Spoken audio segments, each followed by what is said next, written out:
So hello everyone, welcome to our channel. So बच्चा लोग, हम लोग पढ़ रहे हैं क्लास 11th बिजनेस स्टडीज और हमारा चल रहा है chapter number 1, nature and purpose of business. तो बच्चा लोग, आज हम लोग कुछ आगे के टॉपिक्स पढ़ेंगे। ऑलरेडी हम लोगों ने इस चैप्टर का जो पार्ट ए है उसका more than half portion cover up कर लिया है। बेसिक जो था और जो मेन पोर्शन था वो आपको कवर हो गया। बट छोट कुछ टॉपिक्स हैं जो रिलेट करेंगे आपके कुछ पुराने टॉपिक्स के साथ।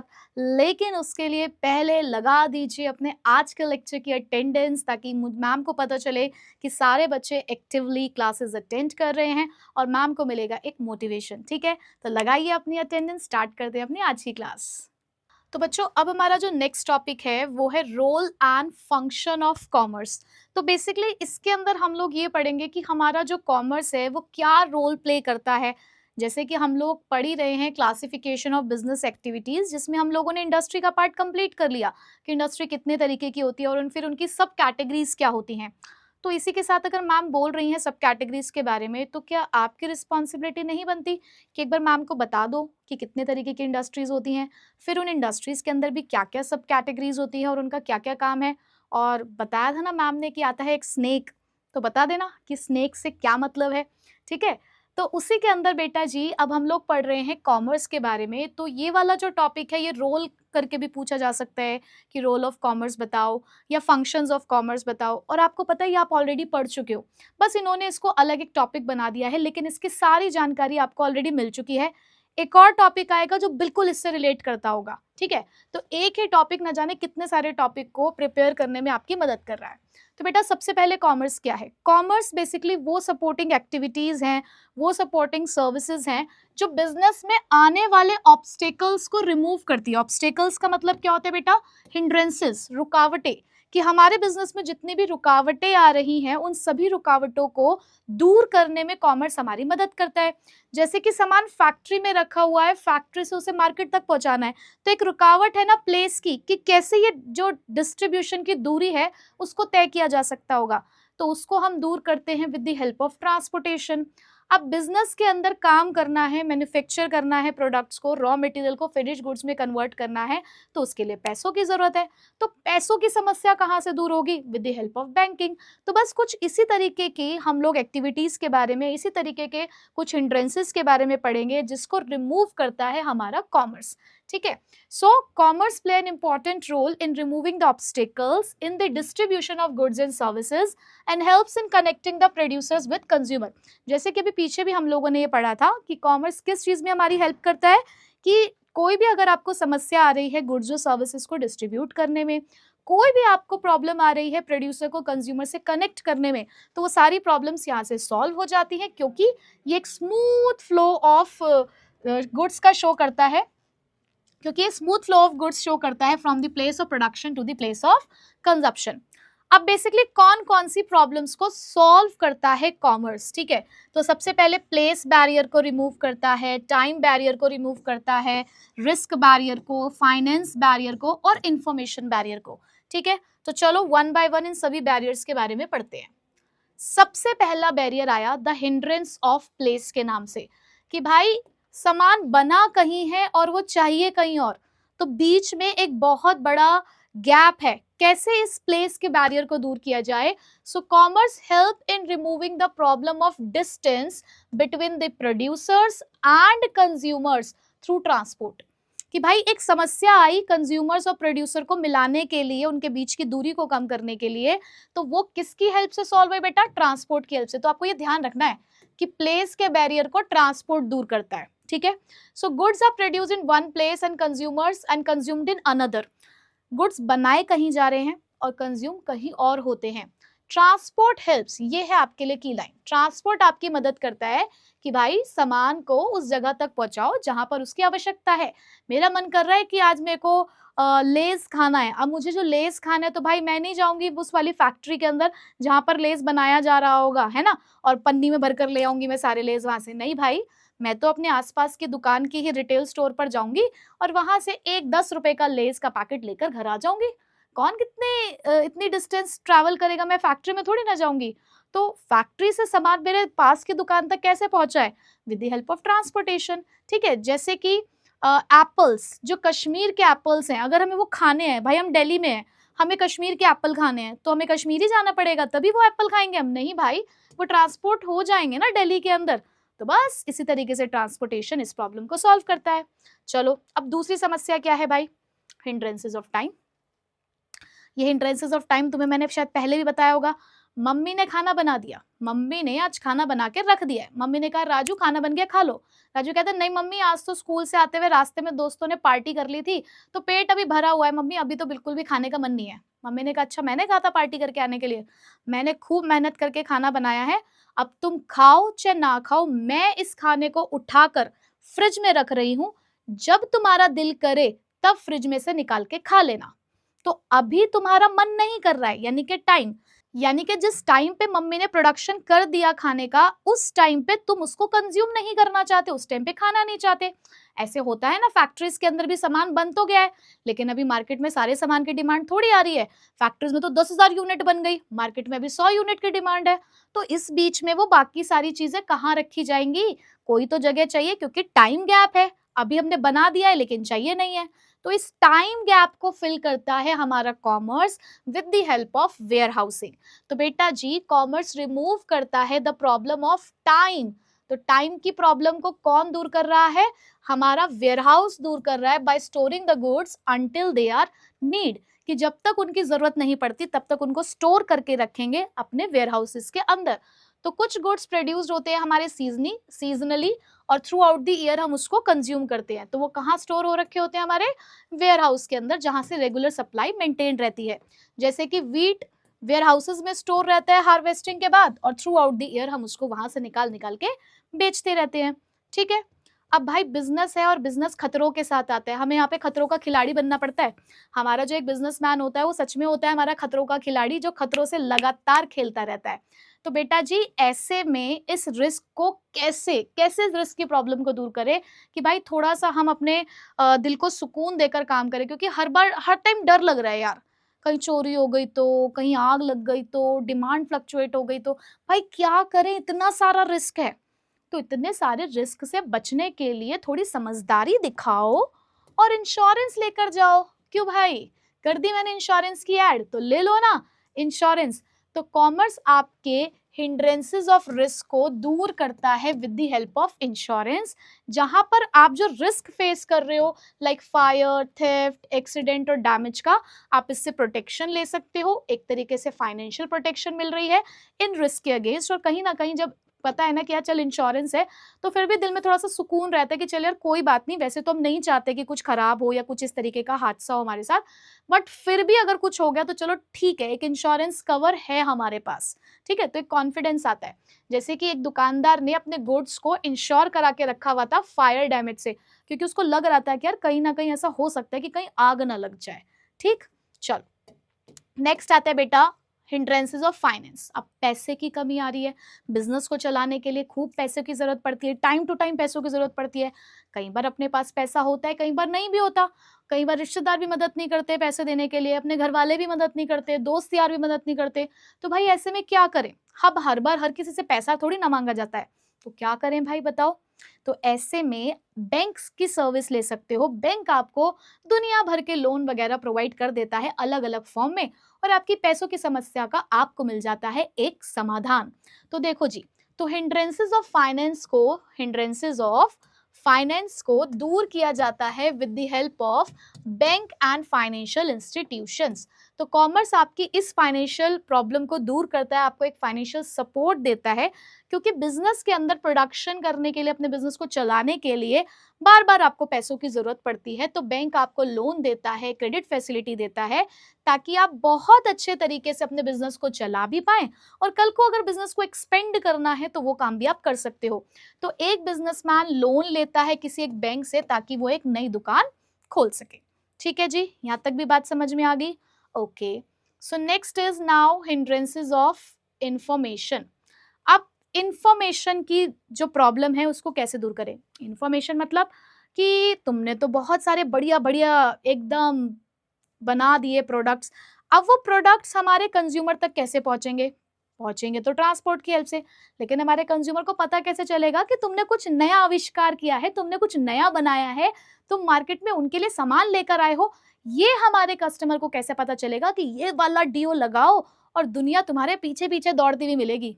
बताओ भाई, हमारे लड़के लोगों को कौन बताएगा कि इस वाले डीओ का लगा के लड़कियों की लाइन लग जाएगी तुम्हारे पीछे?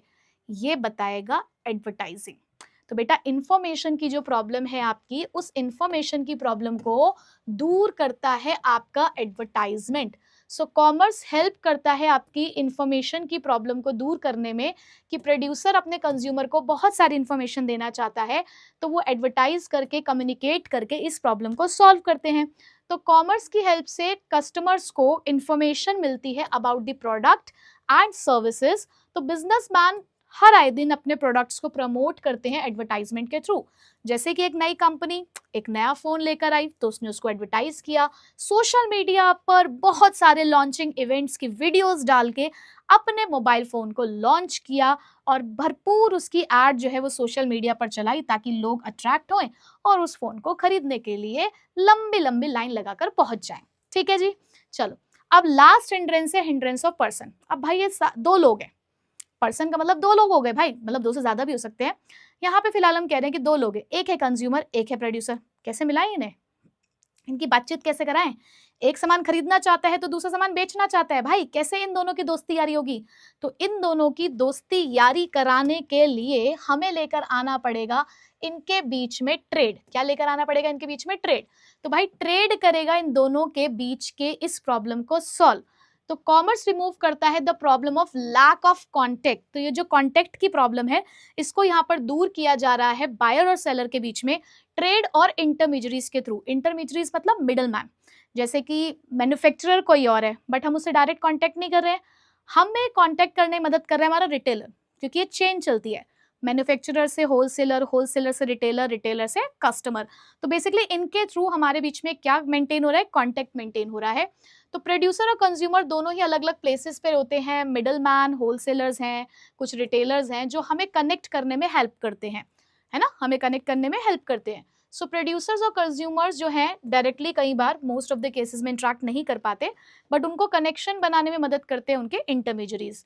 तो एक मैन्युफैक्चरर ने बिस्किट बनाया, होलसेलर ने उसको सप्लाई किया रिटेलर्स को, रिटेलर ने सप्लाई किया कस्टमर्स को, और वो अपनी दुकान पे, मतलब जो बराबर में जो दुकान थी वहीं से जाकर अब बिस्किट जो है वो ले आया और चाय के साथ मस्त चाय बिस्किट खाए। ठीक है जी, मजा आ गया, रोल ऑफ कॉमर्स समझ में आ गया। चलो वेरी गुड, आगे पढ़ते हैं अब ब्रांचेस ऑफ कॉमर्स। अब ये कॉमर्स की अलग अलग शाखाएं क्या हैं भाई, कैसे बटा हुआ है ये? तो बेटा अगर हम इसकी ब्रांचेस की बात करें तो commerce help in distribution of goods and services. देखो ये नालायक बार बार वही बात कर रहे हैं, तो ये तो हम रिपीट नहीं कर रहे अब। तो ब्रांचेस ऑफ कॉमर्स है बेटा, दो ब्रांचेस है, ट्रेड और ऑक्सिलरीज टू ट्रेड। यानी कि या तो आप कॉमर्स में प्रॉपर एक ट्रेड कर रहे हो, ट्रेड का सिंपल सा मतलब है बाइंग एंड सेलिंग, या तो सिंपल गुड्स और सर्विसेज की बाइंग एंड सेलिंग चल रही है, और उस बाइंग और सेलिंग को करने के लिए आपको कुछ सपोर्टिंग एक्टिविटीज चाहिए। यानी कि इस ट्रेड को स्मूथली रन करने के लिए आपको हेल्प चाहिए, तो उस हेल्प को बोलते हैं auxiliaries to trade. Auxiliaries to trade का मतलब होता है एक तरीके से एड्स टू ट्रेड। एड्स का मतलब क्या होता है बेटा? हेल्प। एड्स का मतलब क्या है यहाँ पर? जैसे हम बोलते हैं ना फर्स्ट एड यानी कि फर्स्ट हेल्प, ऐसे ही यहाँ पर एड्स टू ट्रेड का मतलब है कि वो सपोर्टिंग सर्विसेज जो ट्रेड को स्मूथली कंडक्ट करने में हमारी मदद करती है, और इन्हीं दोनों को मिलाकर बनता है हमारा कॉमर्स। ठीक है, तो चलो अब देखते हैं ये ट्रेड और ऑक्सिलरीज टू ट्रेड क्या क्या है। तो देखो बेटा, अगर मैं ट्रेड की बात करूं तो सिंपल ट्रेड क्या है? Buying and selling. अब ये बाइंग एंड सेलिंग कहाँ हो रही है?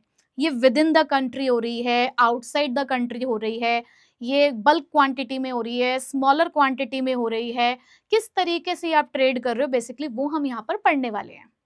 तो बेटा ट्रेड से हमारा सिंपल सा मतलब फिर क्या निकल कर आया? Trade refers to buying and selling of goods and services. It helps in transferring the goods from producers to consumers. ठीक है, तो सिंपल हमने बचपन से पढ़ते आए हैं कि ट्रेड का मतलब हो गया बाइंग एंड सेलिंग, और प्रोड्यूसर से कंज्यूमर तक गुड्स को पहुंचाने का काम ट्रेड का ही होता है। जैसे कि एक रिटेलर होलसेलर से सामान खरीदता है, फिर वही रिटेलर वो सामान अपने कस्टमर को बेचता है, तो ये एक तरीके का ट्रेड चल रहा है। और ऑक्सिलरीज टू ट्रेड का मतलब क्या है बेटा? ऑक्सिलरीज टू ट्रेड का मतलब होता है वो एक्टिविटीज जो सपोर्ट करती हैं हमारी ट्रेड को, ताकि स्मूथली जो ट्रेड है वो रन किया जा सके। और यही ऑक्सिलरीज को अभी हम रोल और फंक्शन ऑफ कॉमर्स के नाम से पढ़ के आए हैं। तो कभी अगर आपके पास ये टॉपिक लिखने को आता है, तो अगर आपने रोल वाला टॉपिक भी लिख दिया तो भी आपका जो आंसर है वो गलत नहीं होगा। बस लिखने का भी तरीका बताऊंगी कि क्या, अदरवाइज वही सेम चीजें आपको वहां देखने को मिलेंगी। वहां भी हमने यही पढ़ा कि वो रिमूव करते हैं barriers, place, time, risk, finance और इन्फॉर्मेशन के, और यहाँ पर भी यही लिखा हुआ है। तो ये वही सपोर्टिंग सर्विसेज हैं जो ट्रेड को प्रोवाइड की जाती हैं। जैसे कि एक कंपनी गुड्स को ट्रांसपोर्ट करती है, स्टोर करती है वेयर हाउस में, बैंक लोन लेती है, अपने गुड्स को इंश्योर करती है, अपने प्रोडक्ट को एडवर्टाइज करती है कस्टमर तक उसकी जानकारी देने के लिए। तो ये सब चीजें क्या है? ये ऑक्सिलरीज टू ट्रेड ही तो है, और रोल और फंक्शन ऑफ कॉमर्स भी है, तो सेम ही चीज है। ठीक है। अब बेटा ये ट्रेड कितने तरीके के होते हैं? बेटा ये ट्रेड आपके दो तरीके के होते हैं। एक तो होता है व्यापार जो आप अपने देश के अंदर कर रहे हो, इसे बोलते हैं इंटरनल ट्रेड, यानी कि with in your geographical boundaries. जैसे कि इंडिया का ट्रेड इंडिया के अंदर ही चल रहा है, इंडिया के अलग अलग स्टेट्स में ट्रेड चल रहा है, जैसे कि गुजरात राजस्थान के साथ, राजस्थान दिल्ली के साथ। अगर इंटर स्टेट मूवमेंट हो रहा है तो बेसिकली मूवमेंट तो अपने कंट्री के अंदर अंदर ही हो रहा है ना। ठीक है, तो बेटा इसे बोलते हैं हम लोग इंटरनल ट्रेड। बट अगर यही व्यापार तुम बाउंड्रीज को क्रॉस करके करने लग जाओ, जैसे कि इंडिया जापान के साथ कर रहा है, जापान यूएसए के साथ कर रहा है, यूएसए चाइना के साथ कर रहा है, तो ये ट्रेड आपका कहलाता है एक्सटर्नल ट्रेड, यानी कि जब आप बियॉन्ड द बाउंड्रीज चले गए। ठीक। अब इस इंटरनल ट्रेड में भी दो तरीके के ट्रेड है, यानी कि अपनी खुद की कंट्री के अंदर भी आप दो तरीके से व्यापार कर सकते हो। कैसे? एक होता है कि जैसे आप लोगों ने सुना होगा अपने गली मोहल्ले में, अपने घर में भी, कि होलसेल मार्केट होती है। होलसेल मार्केट का मतलब क्या होता है? जैसे कि मान लो आपके घर में शादी है, ठीक है, आपके घर में शादी है और आपको होता है ना कि जो हमें कपड़े वपड़े देने होते हैं रिश्तेदारों को, बिना मतलब में हमें रिश्तेदारों को जो कपड़े देने होते हैं बहुत सारे खरीद के, और खर्चा हमारा होता है, मौज उनकी होती है, वही वाली रीति रिवाज की मैं बात कर रही हूँ। तो मान लो आपको 50 सूट लेकर आने हैं, ठीक है, 50 सूट आपको लेकर आने हैं। अब ये 50 सूट अगर तुम नॉर्मल रिटेल स्टोर से लेने के लिए जाओगे, अपने जो मार्केट नॉर्मल लगी हुई है जहां पर अलग अलग तरीके की दुकानें, अगर वहां से लेने जाओगे तुम्हें बहुत महंगा पड़ेगा। जब ऐसे तुम्हें लेकर जाना होता है ना, तो हमारे यहाँ पर एक फेमस मार्केट है कपड़ों की मार्केट, एक गांधीनगर मार्केट है और एक चांदनी चौक है। ठीक है, तो जब भी लोगों को ज्यादा क्वांटिटी में सामान खरीदना होता है तो लोग ऐसी ही मार्केट्स में जाकर सामान खरीदते हैं। और ऐसी बहुत सारी मार्केट्स है जो अपने किसी किसी पर्टिकुलर चीज के लिए फेमस है। जैसे कि अगर ड्राई फ्रूट्स खरीदने हैं तो उसके लिए एक अलग मार्केट फेमस है, अगर किसी को फर्नीचर खरीदना है तो एक फर्नीचर मार्केट फेमस है, जहां पर अगर आपको बहुत ज्यादा पूरे घर का फर्नीचर खरीदना है, एक साथ आप बहुत सारा फर्नीचर खरीदने वाले हो, तो आप वहां जा सकते हो, आपको सस्ते में मिल जाएगा। तो बेटा होलसेल मार्केट का मतलब होता है बेसिकली जहां आप बल्क क्वांटिटी में डील करते हो, जहां आप बल्क क्वांटिटी में डील करते हो। बट वहीं पे एक सूट खरीदना है, दो सूट खरीदने हैं, तो ऐसे में मैं इतनी दूर की मार्केट में नहीं जाऊंगी, मैं तो मेरे पास की मार्केट में जो दुकान है वहां से वो ले लूंगी, क्योंकि मेरी रिक्वायरमेंट बहुत ज्यादा क्वांटिटी की नहीं है। यानी कि जहां पर एज अ कस्टमर मुझे स्मॉलर क्वांटिटी में डील करना है, मुझे बहुत ज्यादा सामान नहीं खरीदना, मुझे तो आसपास की दुकान से ही सामान खरीद लेना है, क्योंकि बहुत ज्यादा नहीं खरीदना है, तो उसे हम रिटेल ट्रेड कहते हैं। ठीक है, बात समझ आ गई। अब एक्सटर्नल ट्रेड भी अपने आप में तीन तरीके के होते हैं, एक को बोलते हैं इंपोर्ट, एक को बोलते हैं एक्सपोर्ट, एक को बोलते हैं एंट्री पोर्ट। अब आप कहेंगे मैम इंपोर्ट एक्सपोर्ट तो सुना था, ये एंट्री पोर्ट कहाँ से आया? अभी बताती हूँ, सुनो। पहली बात तो इंपोर्ट क्या है? इंपोर्ट का मतलब है कि जैसे कि हम यहाँ पर यूएसए से कोई सामान खरीद रहे हैं, हमने यूएसए से मशीनरी खरीदी, ठीक है, तो यानी कि हमने यूएसए से बाइंग किया, तो इंपोर्ट का मतलब होता है बाइंग। बट ये बाइंग कहाँ से हो रही है बेटा? ये बाइंग हो रही है फ्रॉम सम अनदर कंट्री। अपनी कंट्री में हम ये खरीदारी का काम नहीं कर रहे हैं, अपनी कंट्री की खरीदारी का काम तो यहाँ हो रहा है। जब दूसरी कंट्री से खरीदारी का काम कर रहे हो तो वो इंपोर्ट है। बट वहीं पर अगर तुम अपने आम बेच रहे हो, कहाँ? जापान में, जो खरीद नहीं रहा तुम्हारे आम को, क्योंकि तुमने क्वालिटी खराब कर दी उसकी, है भाई, तुमने सारी रिक्वायरमेंट पूरी नहीं करी, तो सेलिंग, यानी कि अगर हम जापान में अपने आम बेच रहे हैं तो वो सेलिंग है, यानी कि यहाँ पर भी सामान बेचा जा रहा है लेकिन किसी दूसरी कंट्री में। बट भाई अभी एंट्री पोर्ट क्या है भाई? एंट्री पोर्ट क्या है? एंट्री पोर्ट का मतलब है कि जापान ने चाइना से कहा कि यार इंडिया से तो हम खरीद नहीं रहे, इंडिया के आम पे हमें विश्वास नहीं हो रहा, एक काम करो तुम अपने यहाँ के आम भेज दो हमें। तो अब चाइना कहता है कि यार आम की खेती हम तो करते नहीं है, इसको किसने कहा कि हम आम की खेती करते हैं? तो उसने कहा चलो एक काम करते हैं, इंडिया के साथ हमारी यारी दोस्ती अच्छी है, तो चाइना ने क्या किया, चाइना ने इंडिया को कहा कि इंडिया इंडिया, जापान ने मना कर दिया क्या तुम्हारे आम को खरीदने के लिए, कोई बात नहीं आप हमें भेज दो, हम चिंगचोंग चाइनी, हमें कोई दिक्कत नहीं है तुम्हारे आम खाने से, हम खरीद लेते हैं। तो इंडिया से जो आम है यानी कि जो मैंगो है वो गए चाइना में, यानी कि इंडिया ने चाइना को अपने आम एक्सपोर्ट कर दिए, और वही आम चाइना ने, China C for China, C for चालाक है ना, तो उस चालाक कंट्री ने वही आम बेच दिया नेपाल को, और नेपाल ने इस आम को क्या कर लिया है भाई, इंपोर्ट कर लिया है ना। या मैं इसको अगर ऐसे लिख दूं बेटा, अगर मैं ये चेन ऐसे लिख दूं कि भाई चाइना ने इंडिया से इंपोर्ट करके नेपाल को एक्सपोर्ट कर दिया, यानी कि किसी देश ने किसी दूसरे देश से सामान खरीदा अपनी कंट्री में इस्तेमाल करने के लिए नहीं, दूसरी कंट्री में बेचने के लिए। तो बेटा ये पता है क्या हुआ, यही हुआ एंट्री पोर्ट। तो entry port is the combination of export and import, जहां पर एक कंट्री एक तरफ से इंपोर्ट करती है और दूसरी तरफ एक्सपोर्ट कर देती है, उसे हम बोलते हैं एंट्री पोर्ट। ठीक है, समझ आ गया, दिख गई चाइना की चालाकी इसके अंदर। तो चलो अब थोड़ा सा इसको पढ़ लेते हैं, समझा तो मैंने आपको दिया ही है पूरा। देखो इंटरनल ट्रेड क्या है, इंटरनल ट्रेड का मतलब होता है buying and selling of goods with in the boundaries of same country, same country की बाउंड्रीज में आप ये काम कर रहे हो, इसको होम ट्रेड और डोमेस्टिक ट्रेड भी कहते हैं। विद इन वन कंट्री ये हो रहा है, सारा का सारा डिस्ट्रीब्यूशन इनसाइड द कंट्री होता है, तो यहाँ पर कोई फॉरेन करेंसी इंटरनेशनल रूल्स की आपको जरूरत नहीं होती। ठीक है, ये दो तरीके के होते हैं, होलसेल और रिटेल। अब होलसेल ट्रेड क्या है बेटा, होलसेल ट्रेड का मतलब है जब आप वही सामान लार्ज क्वांटिटीज में खरीदते हो प्रोड्यूसर से, फिर उसके बाद इसी सामान को रिटेलर्स को बेच देते हो। जो लोग इस प्रोसेस में इन्वॉल्व होते हैं उनको हम होलसेलर कहते हैं, और गुड्स खरीदे और बेचे यहाँ पर लेकिन बल्क क्वांटिटी में ही जा रहे हैं, और बेसिकली होलसेलर एक लिंक बनाता है between the manufacturer and retailer. भाई ये डायरेक्ट नहीं जा रहा है इसके पास, ना ये जा रहा है डायरेक्ट इसके पास, तो हम लोगों ने एक लिंक बना दिया, इसमें बीच में एक एजेंट सेट कर दिया कि एक काम करो तुम मैन्युफैक्चरर से सामान लाकर हमें बेच दो, तो होलसेलर एक लिंक का काम करता है। ठीक है, generally they do not sell directly to the final consumer, ऐसा कहा जाता है कि डायरेक्टली फाइनल कंज्यूमर को नहीं बेचते, लेकिन अगर आप किसी होलसेल मार्केट में जाते हो तो आप भी खरीद सकते हो। ठीक है, तो होलसेलर परचेज करता है बिस्किट फ्रॉम अ फैक्ट्री और उसको सप्लाई करता है अलग अलग रिटेलर्स पे जाके। ठीक, उसके बाद रिटेल ट्रेड क्या होता है, रिटेल ट्रेड का मतलब होता है उन्हीं गुड्स और सर्विसेज को स्मॉलर क्वांटिटी में बेचना directly to the final consumer.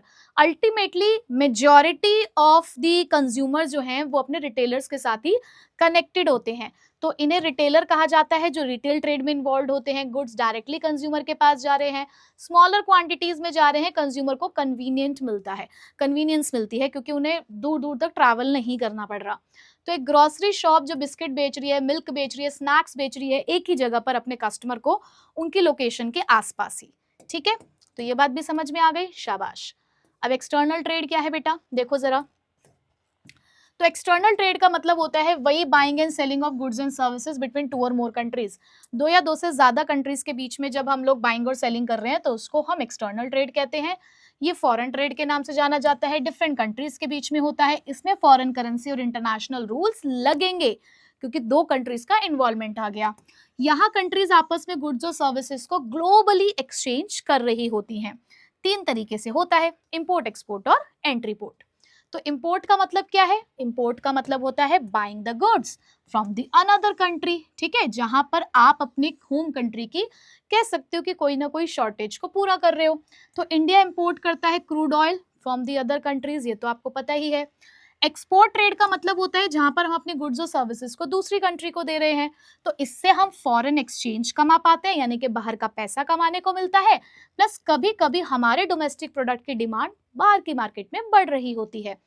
जैसे कि इंडिया अपनी चाय बेचता है क्योंकि इंडिया की चाय तो वर्ल्ड में फेमस है, और हमारे मसाले आहा क्योंकि हम है चटपटे मजेदार, तो हमारा ये चटपटा स्वाद बाहर वालों को बहुत पसंद आता है, तो हमारे यहाँ से टी और स्पाइसेस बहुत ज़्यादा एक्सपोर्ट की जाती है। तो एंट्री पोर्ट ट्रेड का मतलब होता है जहाँ पर एक कंट्री किसी और देश से इंपोर्ट करती है, बट अपने किसी कंजप्शन के लिए नहीं, यानी कि वो सामान उसे अपने देश में इस्तेमाल नहीं करना, बल्कि वो सामान तो उसे किसी दूसरे देश को एक्सपोर्ट करना होता है। ठीक है, so entry port trade means importing the goods from one country and exporting to another country without processing, यानी कि वो इसके अंदर किसी भी तरीके के कोई चेंजेस नहीं करते हैं, सीधे सीधे वो सामान किसी दूसरी कंट्री में एक्सपोर्ट कर दिया जाता है। तो गुड्स पहले इंपोर्ट होते हैं देन एक्सपोर्ट होते हैं, तो इसलिए इसको री एक्सपोर्ट ट्रेड भी कहा जाता है।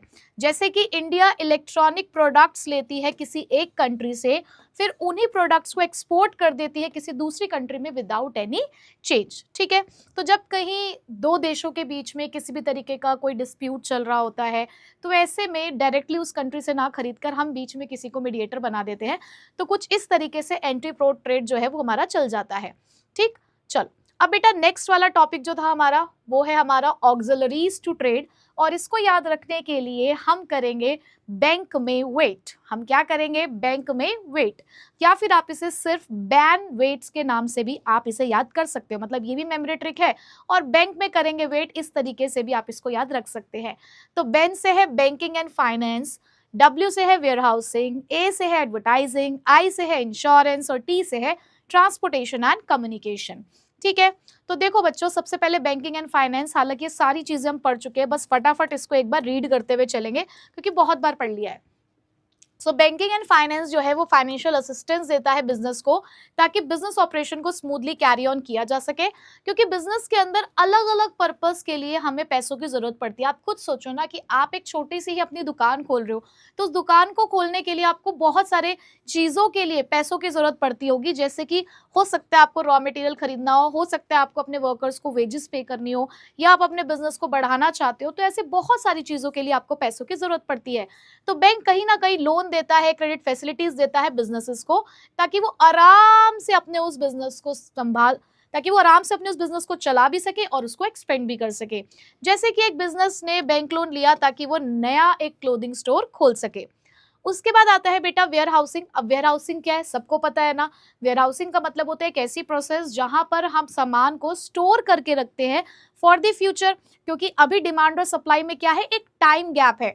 तो बेसिकली इस टाइम गैप को फिल करता है हमारा वेयर हाउसिंग।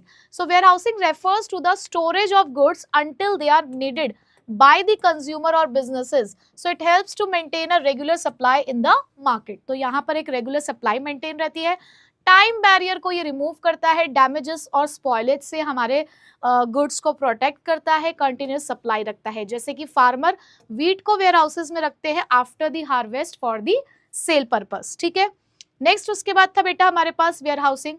अब वेयर हाउसिंग नेक्स्ट है उसके बाद हमारे पास एडवर्टाइजिंग। एडवर्टाइजिंग का क्या काम है? इन्फॉर्म करना। भाई आपने सामान बना लिया है, ये बात अपने कस्टमर को क्लियरली बताना with the help of advertising.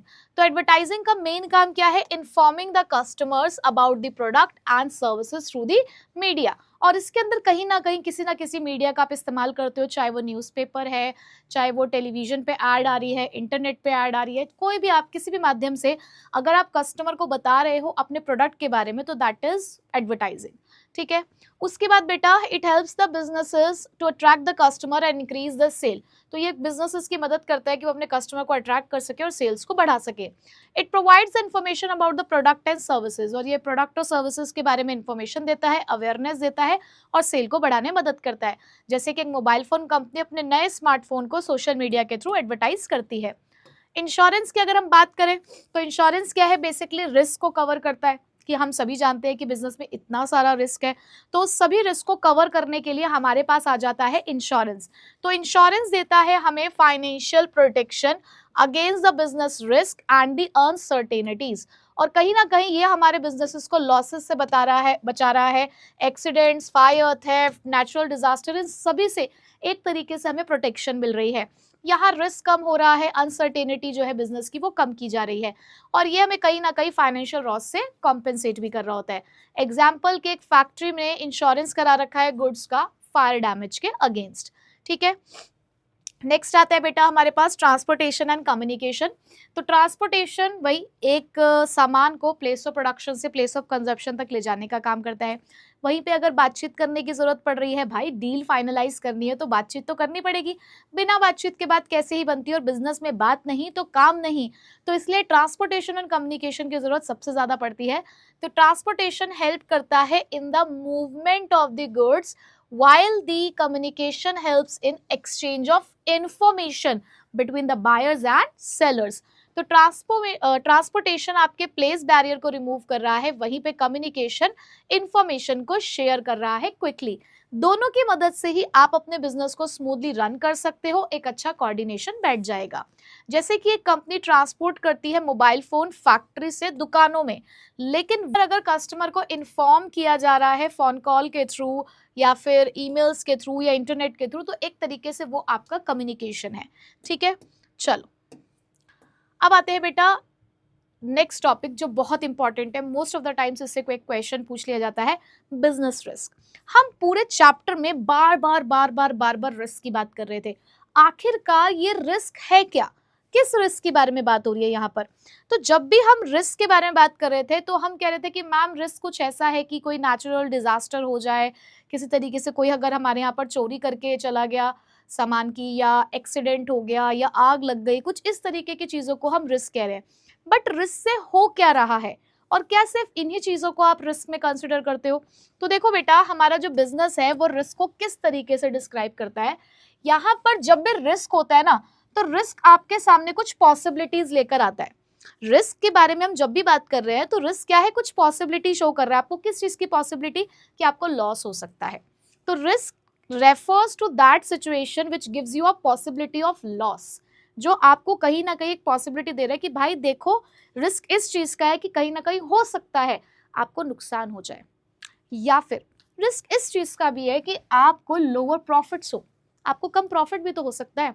आपकी एक्सपेक्टेशन ज्यादा है अपने बिजनेस से, आपने जितना पैसा इन्वेस्ट किया है आप उसके कंपैरिजन में जो रिटर्न एक्सपेक्ट कर रहे हो अपने बिजनेस से, उतना रिटर्न आपको नहीं मिल रहा। तो ये भी तो काइंड ऑफ कह सकते हो रिस्क है ना। तो लोअर प्रॉफिट मिल रहे हैं क्योंकि आपके बिजनेस एक्टिविटीज में कुछ अनसर्टेनिटीज है। सो क्योंकि हर बिजनेस के अंदर जो फ्यूचर कंडीशंस होती हैं वो अनसर्टेन है, तो बिजनेस हमेशा उतना ही प्रॉफिट अर्न करे जितना आपकी एक्सपेक्टेशंस है।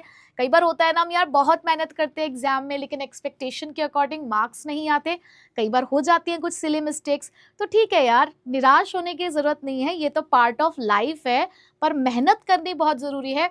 और मुझे कभी किसी ने ये कहा था कि गलती करता वो है जो कोशिश करता है, जो काम करता है, जो मेहनत कर रहा है, जिसके अंदर कैपेबिलिटीज है। और जो इंसान कुछ कर ही नहीं रहा तो वो गलती भी नहीं कर रहा, और जो गलती नहीं कर रहा वो कुछ सीख भी नहीं रहा।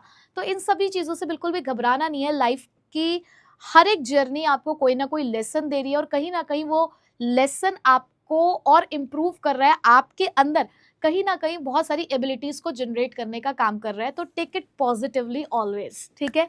तो यहाँ पर भी वो कह रहे हैं कि कई बार होता है यार, एक्सपेक्टेड प्रॉफिट के जितना, मतलब जितना आप एक्सपेक्ट कर रहे हो प्रॉफिट, उतना प्रॉफिट आपको नहीं मिल पाता है। So business risk arise because of the future is uncertain, so it में result in either in low profit और इन द फाइनेंशियल लॉस। तो या तो कम प्रॉफिट हो सकता है या आपको किसी तरीके का फाइनेंशियल लॉस हो सकता है। और ये डिग्री ऑफ रिस्क लेकिन अलग अलग होता है कि बहुत रिस्क आ रहा है, कम रिस्क आ रहा है, ये डिपेंड करता है। जैसे कि कपड़ों की दुकान ने विंटर जैकेट खरीद ली, अब उसे लॉस हो गया, क्यों? क्योंकि यहाँ पर क्या हुआ कि जितने हिसाब से हम सोच रहे थे कि यार सर्दी पड़ेगी, उस हिसाब से सर्दी पड़ी ही नहीं। हमने सोचा कि अरे यार बहुत कड़ाके की ठंड पड़ने वाली है इस बार, क्योंकि इस बार गर्मी बहुत पड़ी थी तो ठंड भी बहुत पड़ेगी, ये हमारी एक्सपेक्टेशंस थी। लेकिन ठंड पड़ी नहीं उतनी, मात्र 10 से 12 दिन की ठंड पड़ी। बाकी तो नॉर्मल थी कि जितना लोग अपने नॉर्मल कपड़े में बिता पा रहे थे। वो मोटी मोटी जैकेट्स जो थी वो लोगों को इतनी जरूरत नहीं पड़ी, अगर किसी के पास एक भी थी तो उसने उस एक में काम चला लिया। तो ये जो हमारी एक्सपेक्टेशन थी अपने बिजनेस को लेकर वो फुलफिल नहीं हुई, तो it is a kind of risk. ठीक, अब बेटा ये रिस्क कितने तरीके का होता है?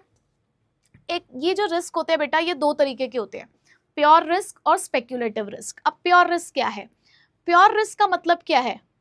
प्योर, बिल्कुल कोई मिलावट नहीं है भाई इस रिस्क के अंदर, ये बिल्कुल प्योर है। तो प्योर रिस्क एक ऐसी सिचुएशन होती है जहां पर सिर्फ और सिर्फ लॉस की पॉसिबिलिटी है या ना लॉस की पॉसिबिलिटी है, यहाँ प्रॉफिट नहीं हो सकता।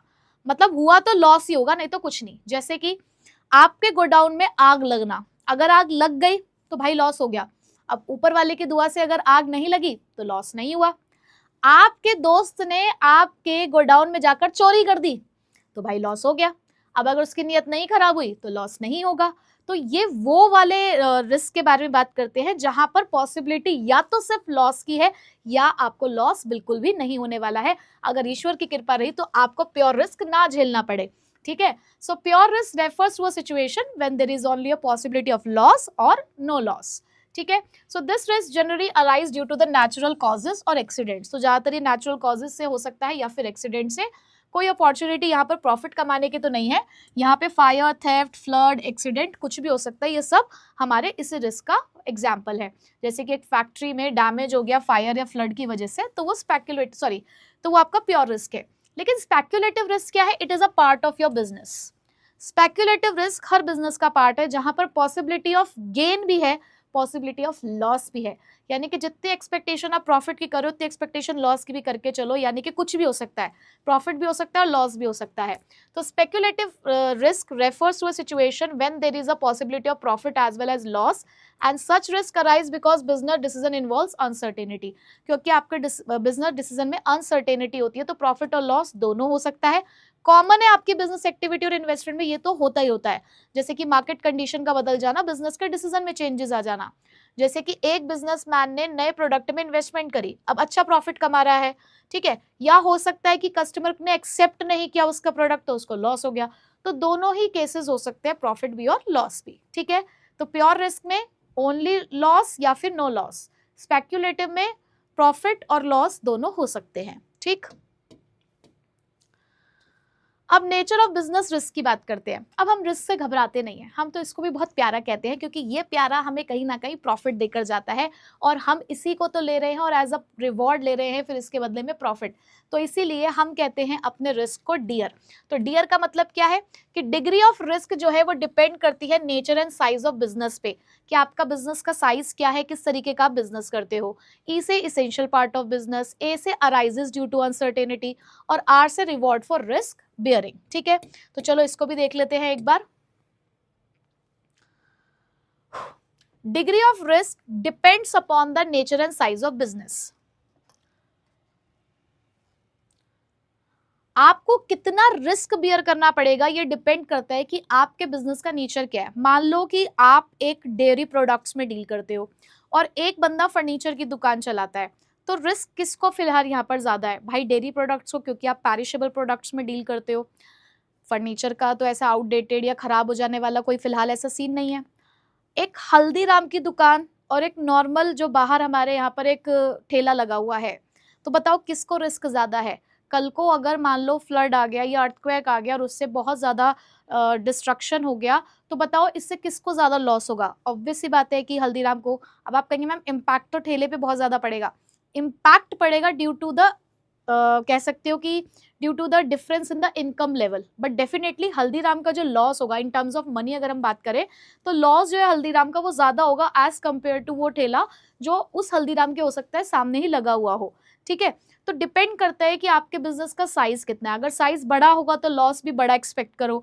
अगर नेचर ऐसा है बिजनेस का कि पेरिशेबल आइटम में डील करते हो या फिर आप कह सकते हो कि ऐसी आइटम्स पे डील करते हो जो बहुत महंगी होती हैं, जैसे कि आप गोल्ड में, सिल्वर में, डायमंड में डील कर रहे हो, तो कई हद तक आप कह सकते हो कि वहां पर आपका लॉस भी ज्यादा होगा। ठीक है, तो level of business risk depend करता है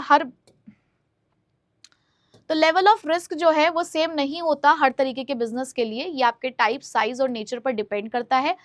कुछ बिजनेस को हाई रिस्क होता है तो कुछ बिजनेस को हाई रिस्क होता है तो किसी किसी को लो रिस्क। क्या है, मुझे लॉ बोलने में बड़ी दिक्कत होती है यार। किसी बिजनेस में ज्यादा रिस्क होता है तो किसी बिजनेस में कम रिस्क होता है। हर बिजनेस को लेकिन हर तरीके का रिस्क फेस करना पड़ता ही है। तो ऐसा बिजनेस जो बहुत बड़े पैमाने पे चल रहा है उसका फाइनेंशियल रिस्क भी बड़ा ही होगा क्योंकि उसने पैसा ज्यादा लगाया है। और रिस्क डिपेंड करता है कि किस तरीके का प्रोडक्ट बेच रहे हो, मार्केट की डिमांड क्या है, कंपटीशन कैसा है। जैसे कि एक फैशन बिजनेस जो है उसको ज्यादा रिस्क झेलना पड़ेगा क्योंकि ट्रेंड चेंज हो रहे हैं। वहीं पे एक नॉर्मल ग्रोसरी शॉप है उसको इतना ज्यादा रिस्क झेलना नहीं पड़ेगा क्योंकि वहां पर ऐसे ट्रेंड चेंज होने वाली जैसी कोई चीज नहीं है। राशन की तो हम सभी को जरूरत पड़ती है, एक रेगुलर डिमांड है। ठीक है, ये आपके बिजनेस का एसेंशियल पार्ट है। बिना रिस्क के तो आप कुछ सोच ही नहीं सकते, रिस्क नहीं है तो कुछ भी नहीं है। तो बेटा देखो, रिस्क तो इनसेपरेबल है और एसेंशियल पार्ट है बिजनेस का, क्योंकि रिस्क नहीं तो प्रॉफिट नहीं, नो रिस्क नो गेन, ये हम लोग इस पॉलिसी पर चलते हैं। तो रिस्क तो आपको लेना ही चाहिए बिजनेस के अंदर, अगर आप अपने बिजनेस से ज्यादा एक्सपेक्टेशंस रख रहे हो, अच्छी प्रॉफिट की एक्सपेक्टेशंस रख रहे हो तो हर बिजनेस को कुछ रिस्क झेलना पड़ता है और प्रॉफिट नहीं कमा पाओगे अगर रिस्क नहीं लोगे तो। एक बिजनेसमैन प्रिपेयर करता है अपने आप को हमेशा उन अनएक्सपेक्टेड रिजल्ट के लिए, क्योंकि उसे पता है यार बिजनेस कर रहा है तो किसी ना किसी एक पॉइंट पे तो उसको रिस्क झेलना पड़ेगा। हर कोई रिस्क झेल रहा है, चाहे वो कितना भी बड़ा बिजनेसमैन क्यों ना हो, उसे पता है कि एक पॉइंट ऑफ टाइम पे उसे थोड़ा रिस्क तो बियर करना ही पड़ेगा। जैसे कि एक रेस्टोरेंट का ऑनर जो है वो रिस्क बियर कर रहा है क्योंकि कस्टमर ने अपनी प्रेफरेंस चेंज कर दिया है, सामने एक नया रेस्टोरेंट खुल गया है, अच्छे प्राइस पे अच्छा खाना दे रहा है, तो कस्टमर ने शिफ्ट कर दिया अपनी डिमांड, अपनी प्रेफरेंस चेंज कर दी, तो रिस्क झेल रहा है। ठीक है, नेक्स्ट उसके बाद arises due to uncertainty, uncertainty की वजह से आता है भाई, जो बिजनेस में अनएक्सपेक्टेड इवेंट्स होते हैं उन चीज़ों की वजह से रिस्क झेल रहे हो आप। तो फ्यूचर इवेंट्स को आप अच्छे से प्रिडिक्ट नहीं कर सकते, कभी भी डिमांड चेंज हो जाती है, टेक्नोलॉजी चेंज हो जाती है, कंपटीशन आ जाता है, गवर्नमेंट अपना हमारे ऊपर कई बार पॉलिसी थोप देते हैं, उन कभी टैक्स बढ़ा देते हैं, कभी बैन कर देते हैं कुछ प्रोडक्ट्स को, कभी उसके ऊपर कह सकते हो कि आप कुछ अदर तरीके की रिस्ट्रिक्शंस लगा देते हैं। तो गवर्नमेंट की वजह से, कुछ लीगल प्रॉब्लम्स की वजह से भी कई बार बिजनेस रिस्क अराइज हो जाता है। कभी भगवान जी चाह रहे हैं कि हमारा बिजनेस ना चले तो नेचुरल डिजास्टर आ जाता है, चोरी कोई करके ले जाता है, हमारे बिजनेस से जलन हो रही होती है लोगों को तो चोरी करवा देते हैं, इकोनॉमिक कंडीशन चेंज हो जाती है। तो ये सारी चीजें हमारे बिजनेस रिस्क को अराइज करती हैं। जैसे कि एक कंपनी अम्ब्रेला बना रही है, अब उसे लॉस हो गया, क्यों? क्योंकि भाई इंद्र देवता बरसे ही नहीं। हम तो कह रहे थे सावन आए आए आए आए और अम्ब्रेला बिके, लेकिन भाई सावन तो नाराज होके बैठ गया, इंद्र देवता हमारे पर खुश ही नहीं हो रहे और बारिश नहीं कर रहे, तो वो बेचारे का बिजनेस लॉस में चला गया। तो देखो इंद्र देवता क्यों बेचारे को लॉस दे रहे हो, है ना? तो प्रे करो कि इस बार सावन समय से और खूब अच्छा आए। Next, reward for risk bearing. अब भाई इतना रिस्क झेलेंगे तो उसके बदले में कुछ रिवॉर्ड भी तो चाहिए ना, कुछ चाहिए मजेदार धुआंधार, ताकि मजा आए बिजनेस को करने में, तो उसके बदले में प्रॉफिट मिलता है। तो प्रॉफिट कहीं ना कहीं रिवॉर्ड है आपके रिस्क लेने का, तो इसलिए हर बिजनेसमैन रिस्क लेना चाहता है, क्योंकि उसकी एक्सपेक्टेशन है कि आज का ये जो दुख है कल को सुख देकर ही जाएगा। तो इस एक्सपेक्टेशन के साथ हम रिस्क बियर कर रहे हैं और ऐसा मानकर चलते हैं कि हायर रिस्क है तो हायर प्रॉफिट मिलेगा। तो जितने भी एंटरप्रेन्योर्स होते हैं वो पैसा इन्वेस्ट करते टाइम उनके दिल और दिमाग में सिर्फ एक ही बात होती है, कोई बात नहीं, आज अगर हम ये दुख झेल रहे हैं ना, कल को सुख जरूर मिलेगा, आज जेब से पैसा जा रहा है कल को ये वापस जरूर आएगा और बढ़कर आएगा। ठीक है, तो यही मोटिवेट करता है बिजनेसमैन को ताकि वो रिस्क ले सके। तो एक बंदा अपना कैफे खोल रहा है, रिस्क ले रहा है, इन्वेस्टमेंट कर रहा है, क्यों? क्योंकि उसको लग रहा है कि यार एक टाइम ऐसा आएगा जरूर कि कस्टमर्स बहुत सारे आएंगे और मेरी सारी इन्वेस्टमेंट कवर हो जाएगी और मुझे प्रॉफिट में मिलेगा। ठीक है, तो बेटा ये था हमारा नेचर ऑफ बिजनेस रिस्क। अब आखिरी टॉपिक है कॉजेज ऑफ बिजनेस रिस्क। ये रिस्क आते कहाँ से है, क्या कारण है इन रिस्क के? तो 4 कारण है भाई। एक कारण तो हम खुद ही हैं, हम खुद ही निकम्मे नालायक हैं जो अपने बिजनेस के लिए रिस्क का कारण बनते हैं। तो ह्यूमन कॉजेज जो हैं, जो ह्यूमन केयरलेसनेस की वजह से हम ही लापरवाह हो रहे हैं अपने बिजनेस के अंदर, ईमानदार नहीं है लोग हमारे बिजनेस में काम करने वाले, नेग्लिजेंस लापरवाही हो रही है, मिस्टेक कर रहे हो, तो इस चीज की वजह से भी रिस्क राइज हो रहा है। जैसे कि एक एम्प्लॉय बार बार मिस्टेक कर रहा है, काम करते हैं बार बार गड़बड़ कर रहा है। मान लो हमारी एक बुटीक है, हमारा टेलर बैठा रखा है हमने, बार बार वो गलती कर रहा है, कपड़ा खराब कर रहा है, कस्टमर का कपड़ा खराब हो रहा है, मार्केट में गुडविल खराब हो जाएगी, कौन आएगा फिर हमारे पास कपड़े सिलवाने के लिए? उसके अलावा हमारे एम्प्लॉय डिसऑनेस्ट हो रहे हैं, ईमानदारी नहीं है, बेईमान है, वो चोरी हो रही है हमारे यहाँ पे, फ्रॉड जैसे चीजें हो रही हैं, तो रिस्क राइज हो रहा है। स्ट्राइक पे बैठ जाते हैं भाई, लड़ाई झगड़ा कर रहे हैं, एम्प्लॉय के अंदर कन्फ्लिक्ट्स हो रहे हैं, आपस में नहीं बन रही है ऑर्गेनाइजेशन में, तो रिस्क हो रहा है। जैसे कि एक एम्प्लॉय मिस्टेक कर रहा है मशीन को हैंडल करने में, जिसकी वजह से बार बार प्रोडक्ट खराब हो रहा है। ठीक है, उसके अलावा कुछ इकोनॉमिक कॉजेस, यानी कि हमारी इकोनॉमी जिसमें हम बिजनेस कर रहे हैं वो हमारे लिए बाधा ले आती है, जिसके अंदर आप कह सकते हो कि ये रिस्क अराइज होता है due to changes in market and economic condition. Market और इकोनॉमिक की कंडीशन लगातार बदल रही है, बार बार रेट्स चेंज हो रहे हैं, बार बार टेस्ट चेंज हो रहा है, कस्टमर का प्रेफरेंस चेंज हो रही है, तो इस वजह से कंपटीशन बढ़ता जा रहा है। हमारे बिजनेस को बढ़ता हुआ देखकर जेलेसी में हर कोई आके इस बिजनेस को करने की कोशिश कर रहा है।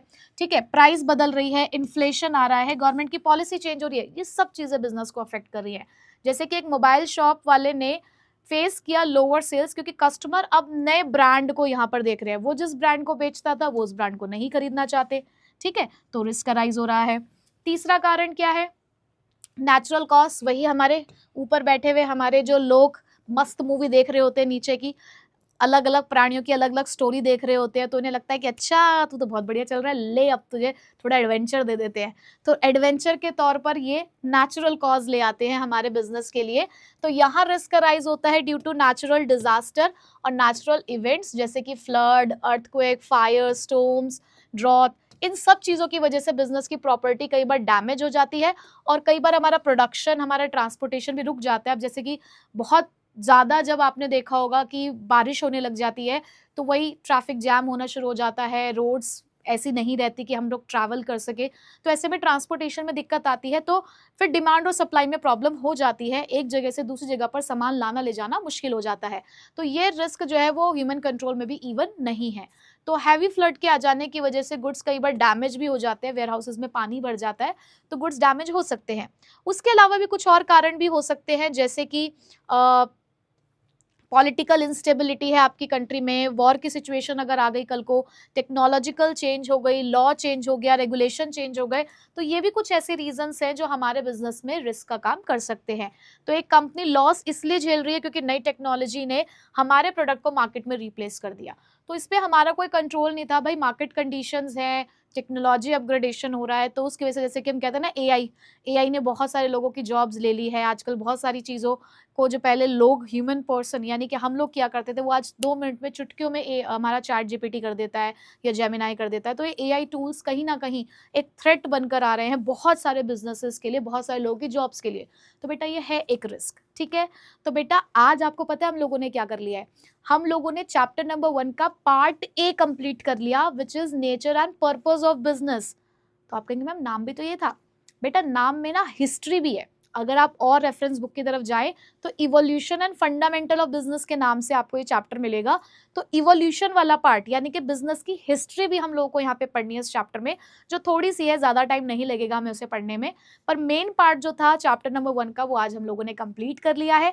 तो अब बहुत अच्छे से आप इस चैप्टर को प्रिपेयर कर सकते हैं, अपनी केस स्टडीज को प्रैक्टिस कर सकते हैं, ठीक है। तो चलिए मिलूंगी अब आपसे मैं नेक्स्ट क्लास में इसके हिस्ट्री वाले पार्ट के साथ। So till then take care, bye bye.